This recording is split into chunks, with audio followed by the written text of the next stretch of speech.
Hi everyone, in this video I will show you how to solve the puzzle on Amazon. First, open your web browser. Here, search for Amazon Login. Click on the first link. Then select Create Account. First, you need to provide your first name and last name.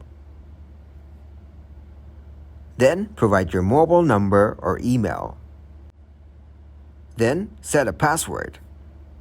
Now click on Verify Email. As you can see, there's a puzzle over here. So you need to slide the image. Once you're done, hit the Submit button. So, keep on solving the puzzle till the time it's a success. Now you need to provide the OTP code sent to you by mail. So, this is how you can solve the puzzle on Amazon. If you guys got some value, make sure to leave a like and subscribe to the channel. Until next time, goodbye.